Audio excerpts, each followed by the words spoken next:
అసలు మద్యం నుంచి ఆదాయమే వద్దన్న వ్యక్తులు 25,000 కోట్ల ఆదాయం తీసుకున్నారు.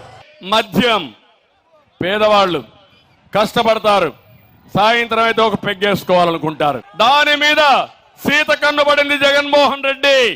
ఇప్పుడు ఈ ప్రభుత్వానికి సంబంధించి మనం చెప్పట్లేదు, ఈ ప్రభుత్వమే చేయించినటువంటి ఆర్టీజీఎస్ సర్వేలో తేలుతున్నటువంటి విషయం అడ్డకోలుగా ప్రజల్ని దోచుకుంటున్నారు లెక్కర్లో అన్నటువంటి. మద్యం అమ్మకాల ఎంఆర్పీని పాటించడం లేదు, ఒక్కో సీసా మీద 10 నుంచి 30 రూపాయల దాకా అదనంగా వసూలు చేస్తూ వినియోగదారులను దోచేస్తున్నారు. ప్రభుత్వం నిర్వహించిన ఆర్టీజీఎస్ సర్వేలో ఈ విషయం బహిర్గతమై రోజు 80 కోట్ల మేర అమ్మకాలు ఉండాలని ఎక్సైజ్ ఉన్నతాధికారులు టార్గెట్లు విధించినట్టు తెలిసిందట. అమ్మకాల మీద టార్గెట్లు విధించడంతో బెల్టులకు మద్యం విక్రయిస్తున్న స్థానిక ఎక్సైజ్ అధికారులు చూసి చూడనట్టు వదిలేస్తున్నారు.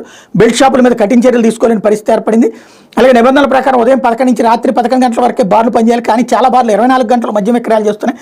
అధికారిక సమయంలో బహిరంగంగా, ఆ తర్వాత చాటుమాటుగా అమ్ముతున్నాయి. దీంతో బెల్టుల తరహాలో షాపుల్లో మద్యం కొని దాన్ని అర్ధరాత్రి పూట్ల బార్లలో అమ్ముతున్నారన్నటువంటిది ఆంధ్రజ్యోతి రాసుకొచ్చింది.